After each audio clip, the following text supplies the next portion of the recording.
My daughter, Chloe, pointed a small finger at my phone, her face scrunched up in distress.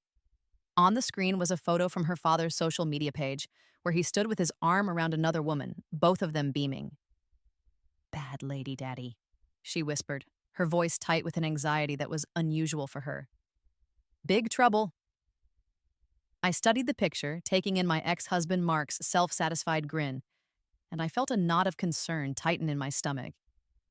He had no idea what he was walking into, the kind of turmoil that would ultimately strip him of his fortune, his pride, and his overall sense of peace. He certainly didn't understand that the daughter he had so carelessly dismissed was, in her own quiet way, a true gift. Mark had taken his new girlfriend and his mother on a vacation to the coast. Based on the photos he posted, the three of them looked like the ideal family enjoying the sun and sand. When my 5-year-old daughter, Chloe, saw the woman in the photo, she immediately broke down, pointing at the screen and crying hysterically. "Bad lady, Daddy's in danger," she sobbed. Her speech was still developing, and she was typically a very reserved and quiet child. So this sudden, intense outburst felt significant. I knew something was genuinely wrong. Even though Mark and I had already signed the divorce agreement and were just waiting for the official finalization, I felt a lingering sense of duty to warn him. We had been married for years, and he was still Chloe's father. I decided to call him. The phone rang for so long that I was about to give up and hang up. Just as I was about to press the end call button, he answered, his voice clipped and impatient. This had better be important. I spoke softly, trying to keep my own voice steady. "Chloe is crying." I moved the phone closer to her so he could hear the intensity of her sobs. "Are you out of your mind?" he shouted, his anger easily piercing through the connection. I pulled the receiver away from my ear slightly. "When are you coming back?" I asked calmly. "We need to finalize the divorce." That question finally seemed to capture his full attention, and his tone shifted immediately. I know. I'll be back as soon as I can," he replied, his voice now sounding almost cheerful. Throughout our 7 years of marriage, I had watched him transform from an ordinary man with very little to his name into a successful businessman that people referred to as Mr. Thorne. Like many people who come into wealth suddenly, he succumbed to the classic temptations, starting affairs and eventually demanding a divorce. Initially, the thought of our marriage ending was devastating, but by this point, I felt a strange sense of relief. I was no longer going to be tethered to a man like him. After I finally managed to calm Chloe down, I took her with me to look at new houses. We were getting divorced, and I was determined to find a new home for us, a peaceful place far from the frantic energy of the city. We eventually discovered a charming little house on the edge of town that came with its own garden. The owner's mother had become seriously ill, and they needed to sell the property quickly to cover medical expenses. I didn't hesitate to make an offer.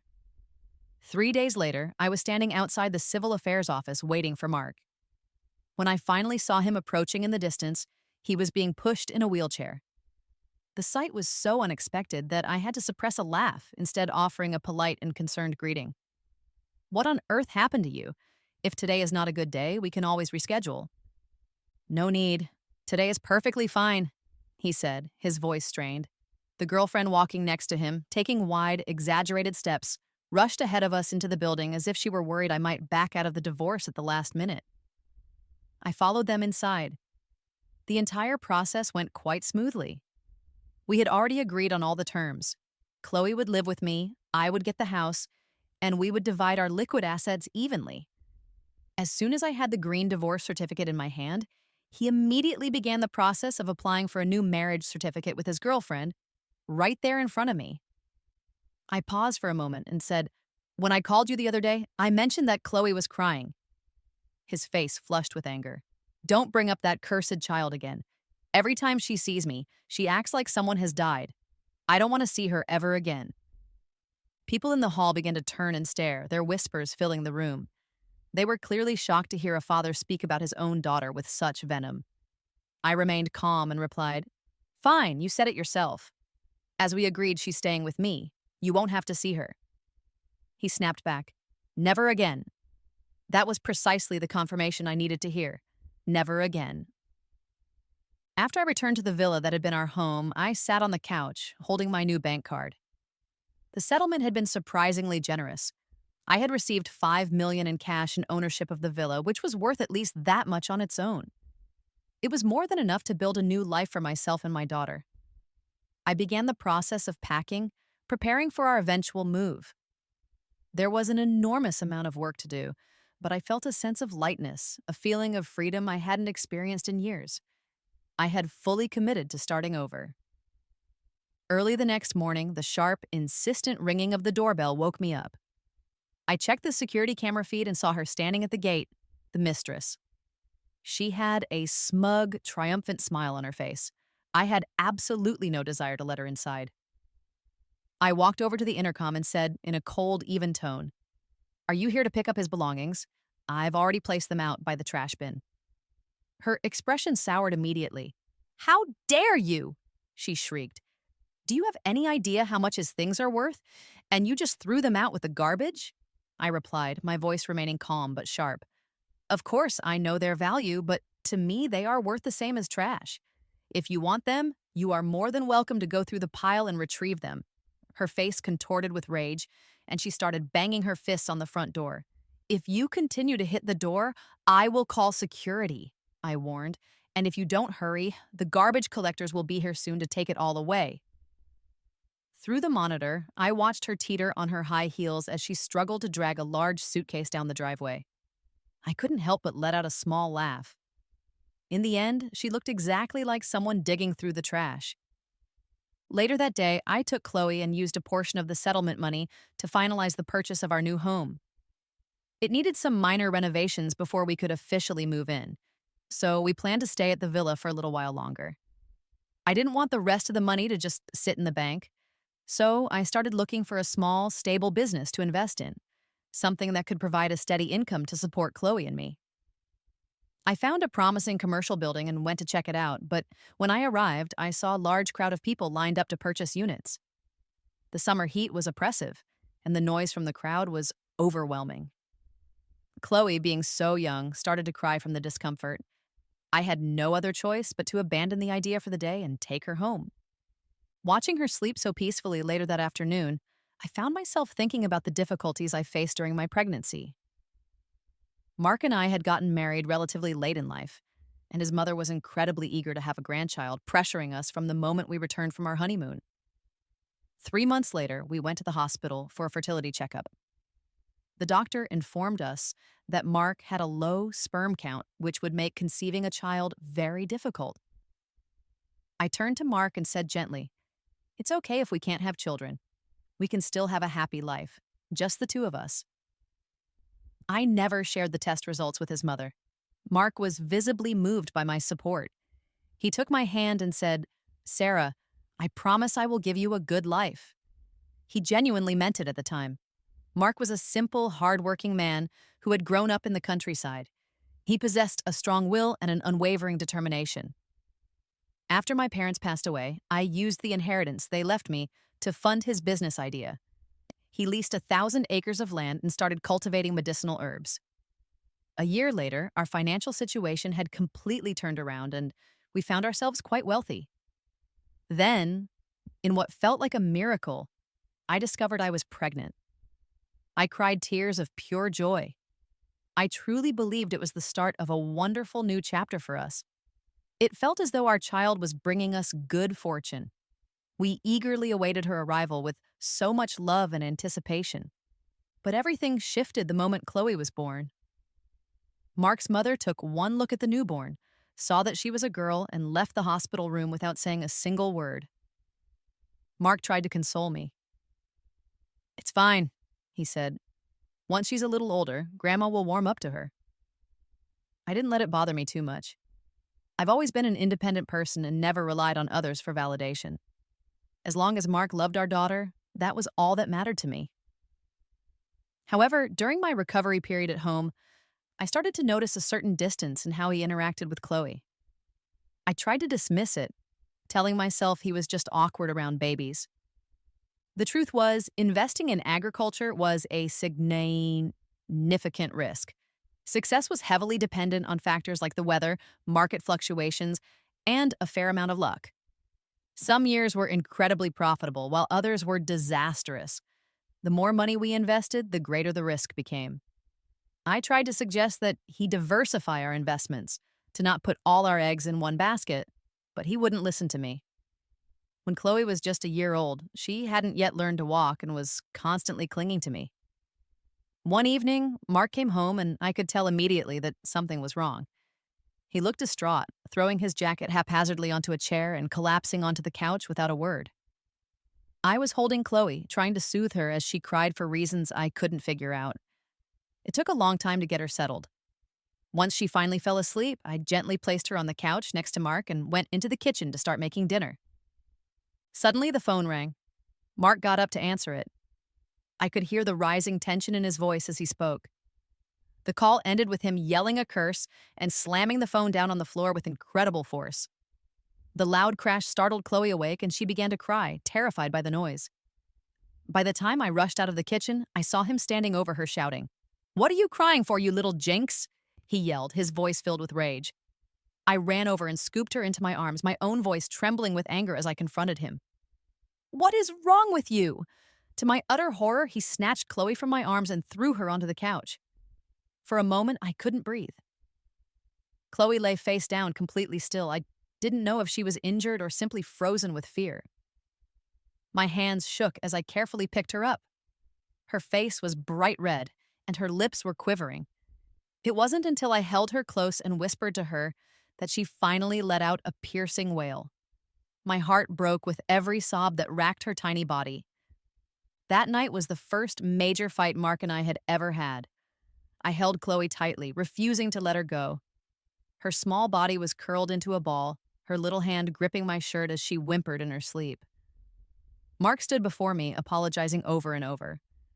He explained that a hailstorm had destroyed a farm he had invested in with a partner, and all the money was gone. I wanted to leave him right then and there, but we'd been through so much together. Our lives were finally getting better, and Chloe was still so young. I gave in to his pleas for forgiveness and let my resolve soften. I hadn't yet learned that in a marriage, being compassionate doesn't always earn you understanding. Sometimes it just invites more disrespect. After that incident, Mark stopped being openly hostile toward Chloe. He would even make occasional attempts to be kind, but she remained withdrawn from him, treating him more like a stranger than her own father. After losing so much money on that single investment, he became more cautious. He started to diversify, planting different types of crops on various plots of land so that a loss in one area could be offset by gains in another. When Chloe turned 2, I noticed she wasn't as physically coordinated as other children her age. She learned to walk late, started talking later than most, and would sometimes stutter when she felt anxious. This only made Mark and his mother colder toward her. Their previous indifference turned into something that felt like outright neglect. I took Chloe to a specialist. After a series of tests, the doctor assured me that her intelligence was normal, but she was experiencing some developmental delays. He suggested it might be related to poor sperm quality from the conception. By the time Chloe was 3, Mark's mother started pressuring us to have another child. I reminded Mark that given his health issues, it probably wasn't a good idea for us to try for another baby. The mention of his medical condition made his face darken. "So now you believe everything the doctor tells you?" he snapped. "If you don't want another kid, just say so. Stop making excuses." Chloe, hearing our raised voices, began to cry again, louder this time. Later that night, we received terrible news. A worker on one of Mark's farms had his leg crushed by a piece of machinery and had nearly bled to death. Mark had decided to skip paying for workers' insurance to cut costs, and now the worker's family was causing a massive public disturbance. Mark ended up having to pay a huge settlement and was called in for a meeting regarding safety violations. After that, he became even more distant and reluctant to come home.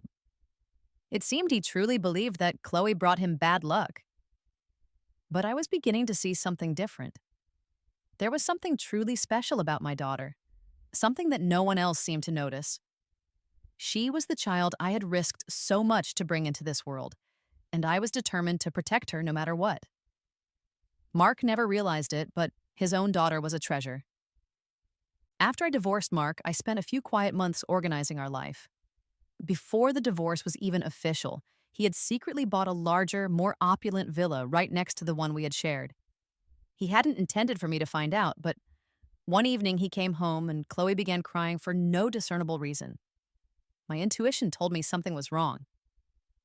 It was only when Mark took a phone call that I overheard the truth. A contractor hired to install a massive crystal chandelier in his new house had fallen from a ladder and was now in a coma, what the doctors called a persistent vegetative state. The house was already tainted by tragedy before anyone had even moved in. Despite this, his mother, a woman with an unshakable will, insisted they live there anyway. I knew perfectly well that they had bought that specific house just to spite me, to make a point. It was a calculated move, and not wanting any more interactions with people I hoped to never see again, I contacted a real estate agent and listed our villa for sale. It wasn't long before the mistress appeared at my doorstep, her hair perfectly styled and adorned with flashy jewelry. She looked every bit the part of a wealthy socialite, walking in with a smile that never quite reached her eyes. "I need to talk to you," she said. I barely looked up from what I was doing. "What is it?" I asked. She got straight to the point. "I want to buy your villa." I gave a simple answer. "It's not for sale." She immediately became agitated, stamping her foot. "It would be so much more convenient for me to live here to take care of Mark's mother," she argued, even adding that Mark had grown accustomed to the neighborhood. I let her talk for a while before calmly stating my price. $6 million. The moment the number left my lips, she grabbed her purse and stormed out of the house. I didn't bother to watch her exaggerated swaying as she walked away. But before I had gotten very far, I heard the sound of her hurried footsteps returning. In the end, she paid the full $6 million. I almost laughed out loud on the drive home, hugging Chloe tightly and kissing her cheeks over and over. In our mid-sized city, villas weren't easy to sell. I never expected to find a buyer so quickly. Of course, I knew her visit was about more than just buying the house. It was a way to provoke me, to imply that Mark had much more money hidden away than what was disclosed in the divorce settlement. They say a clever rabbit has 3 burrows, and I had no doubt Mark had concealed some of his assets, but I had only taken what was legally mine. And even then, who knew if he would manage to hold on to the rest of it? 3 months later, Chloe and I finally moved into our new home. We decorated it to be warm and inviting, a little sanctuary filled with flowers and plants. I rediscovered a passion from my youth: painting. Back then, due to my family's financial situation, I had pursued a teaching degree for the job security it offered. Now, with both time and financial independence, I could finally pursue what I truly loved. Chloe was a naturally quiet child. I could paint for hours on end, and she would sit contentedly by my side the entire time. One day, on a whim, I handed her a paintbrush. She proceeded to paint a sunflower that was astonishingly lifelike. It was in that moment that I realized life has a way of being fair. When it closes one door, it often opens another. Recognizing my own limitations as a teacher, I found a well-respected local art instructor and arranged for Chloe to have private lessons. After only a few sessions, the teacher looked at me with sincere admiration and said, "She has a genuine gift." To the outside world, Chloe might have seemed like a slow, shy child who struggled to speak. But to her art teacher, she was a radiant talent. A year after we moved, the courtyard house I had purchased was designated for demolition as part of a city development project. I had bought it for less than $1 million, but the government compensated me with $2 million and 2 brand new city apartments. Around that same time, I heard some unsettling news. The commercial property I had once considered investing in turned out to be a scam. The developer had fled with the investors' money, and the project was left abandoned. I felt a profound sense of relief and gratitude. It was Chloe's unease that day that had stopped me from making a terrible mistake. I sometimes believe she has a unique ability to sense danger, especially when it involves people she cares about. I took the money from the settlement and moved with Chloe to a more secluded and peaceful area. There, I bought a piece of land with a dream in mind: to build a joyful haven just for her. With careful planning, I hired a professional team to design the estate.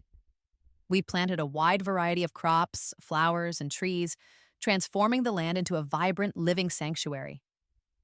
Back when I was with Mark, through his experience leasing farmland, I had met people who had a deep understanding of agriculture. I reached out to those same experts for their help. After all, it's always wisest to let professionals handle their areas of expertise. In this new environment, Chloe began to change. She became more outgoing, more cheerful, and more full of life. One afternoon, I stood at the edge of a field bursting with flowers and watched her run through them, laughing, looking like a butterfly flitting among the blossoms.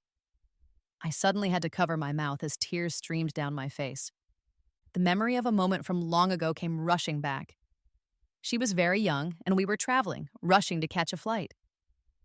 Mark was walking far ahead of us, pulling his suitcase without a single glance back. Little Chloe couldn't keep up like other children. She approached each step on the escalator with extreme caution, carefully placing one foot, steadying herself, and then slowly bringing the other foot up to meet it. She moved with a slow, anxious deliberateness, her small body trembling slightly. The crowd around us was surging forward, everyone in a rush.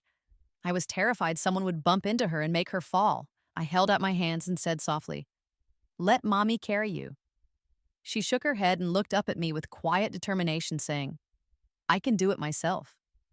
I remember seeing tiny drops of sweat on the tip of her nose. Even at such a young age, she was trying so hard to prove her own capability. By the time we neared the top, Mark had already reached it and turned around. He looked down at us, moving at a snail's pace, his expression a mask of pure impatience. I quickly moved in front of Chloe, shielding her from his harsh gaze. I gently picked her up, afraid she would see the look of annoyance on her father's face. From that day forward, Chloe never wanted to travel with him again. She had sensed it. She knew her father didn't like her. That realization had made her even more timid and cautious. But now, watching her run towards me with her arms outstretched, her face glowing in the sunlight, and her hair damp against her forehead, I opened my arms wide to embrace her. She smiled, breathless, and said, "Mommy, look, I ran. I ran all by myself." Her voice was overflowing with a joy she was desperate to share. Her progress had been so sudden and beautiful it was almost hard to believe. She had taken to her painting in our new home, and her artwork was becoming increasingly impressive. Sometimes when I looked at her creations, I was stunned by their depth and beauty. Perhaps only pure souls like hers can create worlds that are invisible to the rest of us. Then one day, we had an uninvited visitor. It was Mark's mother. She claimed she was there to visit her granddaughter, but I knew her real purpose was to gather information about her son's current situation. Seeing her again brought back a wave of unpleasant feelings. She had always been domineering and critical. I struggled to keep my voice neutral as I tried to usher her out quickly. Chloe, sensing the tension, had already run off to hide. I said firmly, "If you have something to say, please say it quickly. We don't have time to waste." This time, she didn't bother pretending to care about Chloe. She asked directly, "Mark had that checkup with you back then. There wasn't any problem, was there?" I replied calmly, "Shouldn't you be asking him about that?" Memories flooded my mind. How Mark had ignored me during my pregnancy, how he had left me to handle the most difficult times alone. I no longer had any reason to protect him. I leaned in and said quietly, "It seems Mark never told you the full truth." She narrowed her eyes. "What truth?" "Your son," I said with a faint smile, "is the one with the problem. He blamed me for not giving him a son, but I imagine his new wife isn't pregnant either, is she?" "That's not possible," she snapped, getting up from her chair. I had no choice but to tell her the results of the test from all those years ago. I repeated the doctor's words verbatim. With his condition, the chances of conceiving only decrease with age. She sank back into her chair, completely stunned. After a long silence, she glanced toward Chloe, playing in the distance, and muttered, "Even if the marriage is over, Chloe is still part of the Thorne family." Her gaze lingered on Chloe, and I could see the wheels turning in her head. I stood up and said firmly, "You are not welcome here. He was the one who gave up his rights to Chloe. You don't get to come back now and try to claim her." That night, Chloe woke up crying. Her small shoulders shook as she clung to me, sobbing. "Mommy, I'm scared. I don't want to go back." I held her close, whispering reassurances to calm her down. It took a long time for her to stop crying and fall back asleep. Since we had moved, Chloe had rarely cried. She had been smiling more, talking more, and playing freely. But that night, something had deeply unsettled her. The next morning, one of the workers I had hired quietly informed me that Mark was in serious trouble again. Greed is a truly insatiable force. After our divorce, urged on by his new wife, Mark had become even more ambitious. In the first year, he had doubled the amount of farmland he leased. His profits soared, and so did his mother's pride. But while his bank account grew, his new wife's stomach remained flat. Desperate for a grandchild, Mark's mother had stormed into my house demanding answers. Now, her son had been arrested. Word travels fast in a small town. Apparently, Mark had leased a piece of land that was already under contract to another party and had used it to grow crops that were prohibited by the government. He tried to claim ignorance of the regulations, but the authorities weren't buying it. He was taken into custody and the case was sent for prosecution. It had turned into a major local scandal. Soon, his mother was at my door again, this time crying and pleading for my help. I told her truthfully that there was nothing I could do. I was just an ordinary citizen with no knowledge of legal matters. People have to learn from their mistakes, I said. Wiping her tears, she looked around our small estate and pointed an accusing finger. Look at this place. You and your daughter are living comfortably, all thanks to my son. If he hadn't given you that money, would you have any of this? I smiled. What she said was only partially true. What she conveniently forgot, or chose to ignore, was that I had invested everything I owned to help Mark get his start. I sold the assets my parents had left me to provide his initial capital. Without that, he wouldn't have built anything. But some people are immune to reason. For them, I've learned, pain is often the most effective teacher. So I looked her directly in the eye and said calmly, I have no money to give you and no connections to call. Perhaps you should ask your new daughter-in-law for help. She shot me a look of pure contempt. You may be useless, she said coldly, but let me remind you, Chloe will always have thorn blood. After that, I stopped following their affairs, but news still found its way to me. In a city our size, wealthy families are always a topic of gossip, and a man like Mark, with his rapid rise to fortune, was particularly noteworthy. The scandal was covered extensively by the local news. Because a large area of land and a significant amount of money were involved, the case attracted the attention of higher authorities. Through some clever maneuvering, Mark managed to avoid prison time. He destroyed the illegal crops before they could be harvested, pleaded guilty, and offered substantial compensation, which spared him a jail sentence. Even so, the financial damage was severe. To pay the hefty fines, he began selling off his properties. One day, while browsing online, I saw that our old villa was listed for sale at a remarkably low price. It was clear he wouldn't have parted with it unless he had no other option. Meanwhile, Chloe was thriving. Life on our estate provided her with the space and freedom to grow, and her confidence blossomed like the flowers we planted together. One afternoon, while we were walking near the edge of our property, a large bus pulled up. It was full of students on a field trip, all young artists eager to capture the beauty of the countryside. Their teacher was so taken with how beautifully our estate was designed that she proposed a collaboration. It had never occurred to me that our quiet home could become a source of income, but with several spare rooms sitting empty, the idea made perfect sense. More importantly, Chloe adored spending time with the other children. It was as if a whole new world had opened up for her. Surrounded by peers who shared her passion for art, she embraced it with newfound joy and confidence. After the group left, Chloe seemed a bit sad, missing her new friends. A few days later, the teacher called me and asked if I would be interested in a long-term partnership. Our small town was experiencing a revival in local tourism, and I knew this was an opportunity I couldn't pass up. I agreed and signed a contract with her. I also decided to commit more fully to the tourism industry, with the goal of developing an educational travel base combined with a countryside guest house for families and students. During the next school holiday, I took Chloe on a trip across the country. We visited various scenic destinations, focusing on small towns with unique charm, studying how they designed and operated their guest houses. As soon as we returned, I hired a professional design team to help renovate our estate. The timing was perfect. The local government was actively promoting tourism, and with their policy support, our artistic guest house and educational base quickly became a popular destination. The work was demanding, and at times, I struggled to keep up.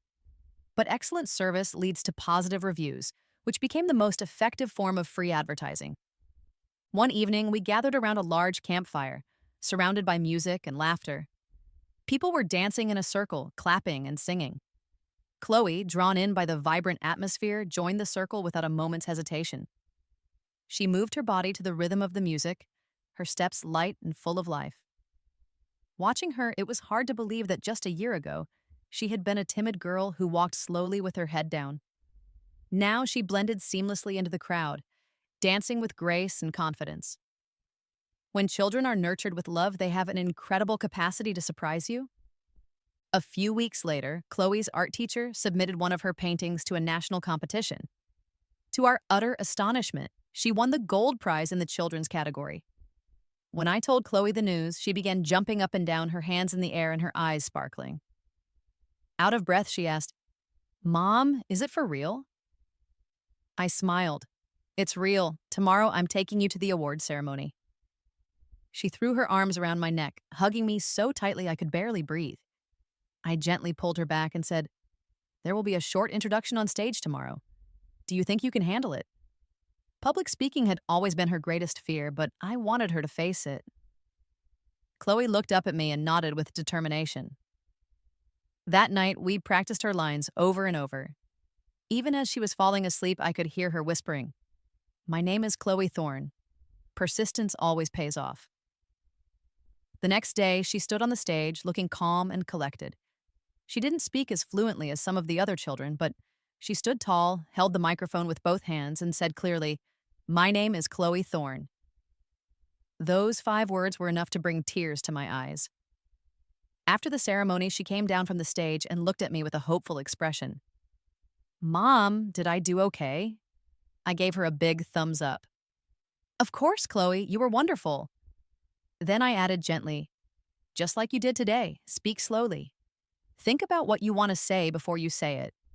There's no need to rush, just speak clearly, one word at a time."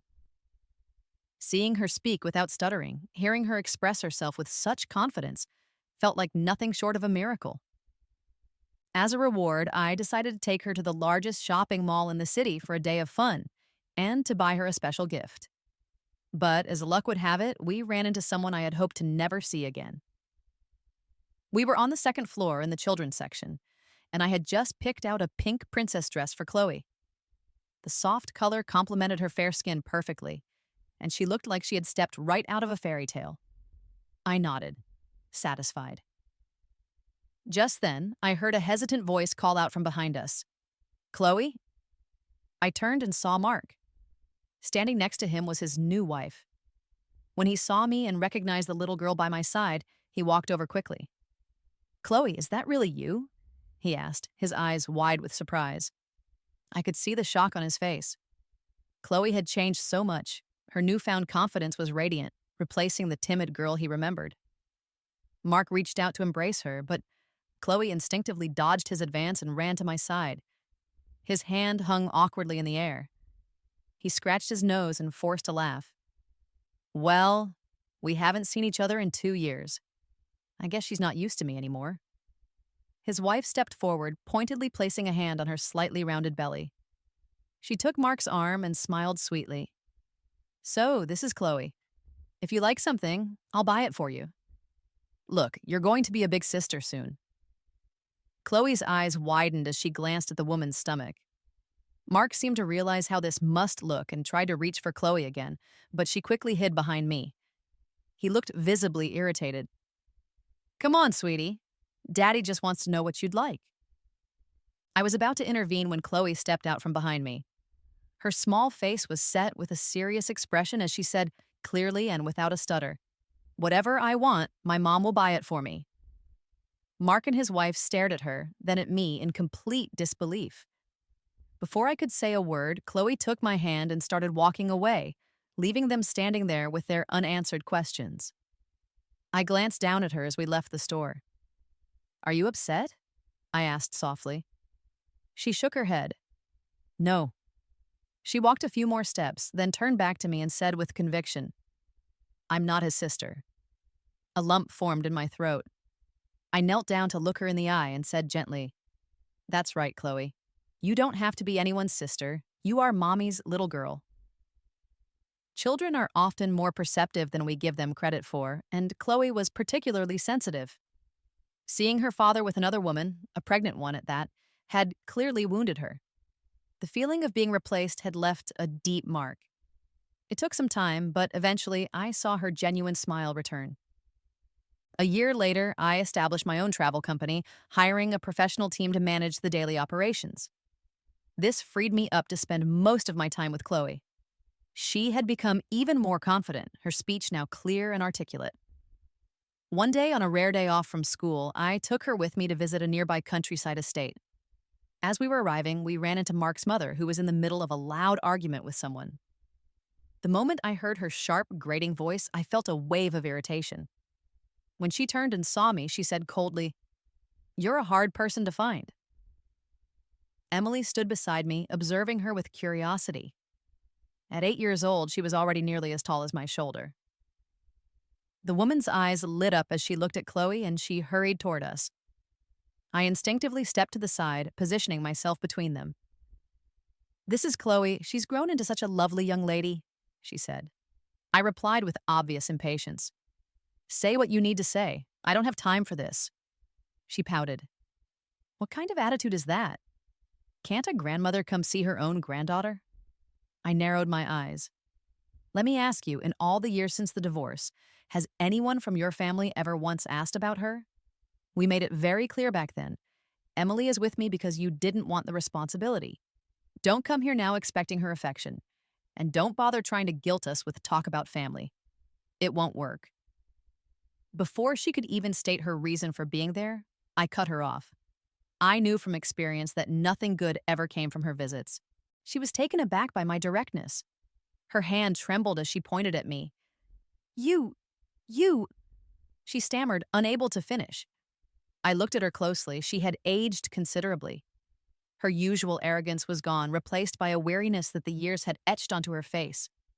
Then, without another word, she slumped to the ground and began to weep. Any passerby would have assumed I had done something to bully her.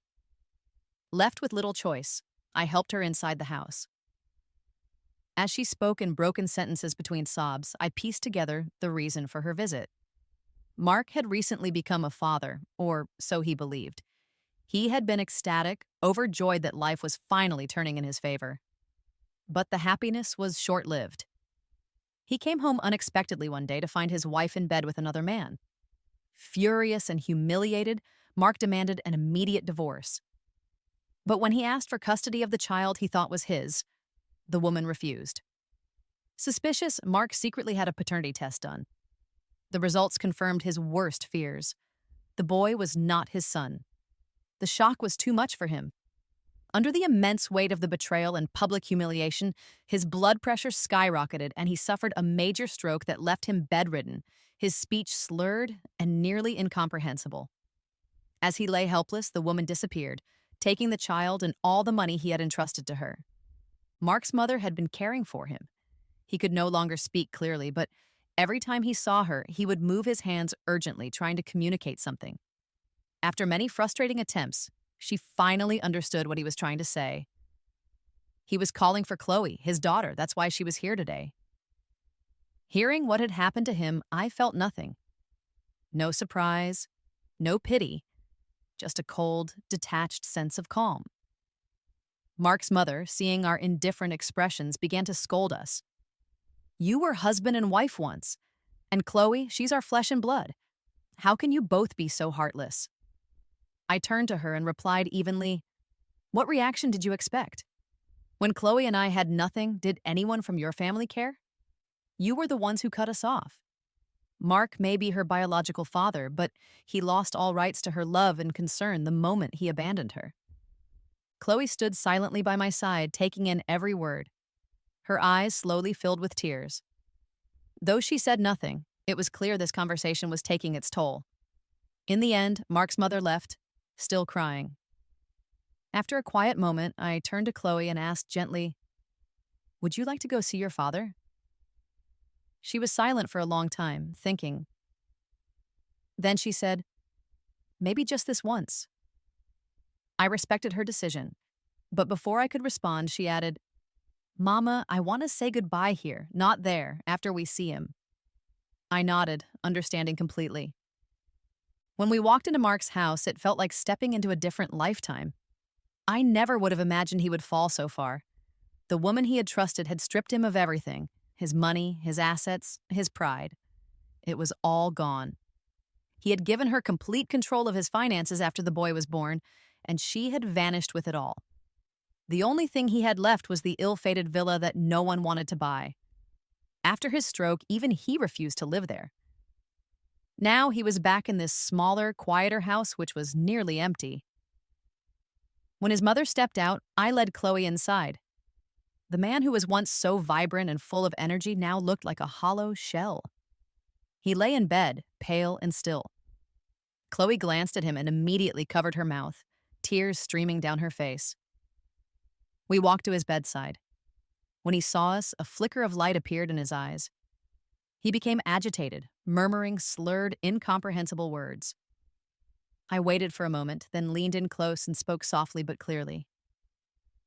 Mark, this will be our last visit. You don't need to hold on anymore. From this moment on, pretend we were never here. Let this be the end. We will never see each other again.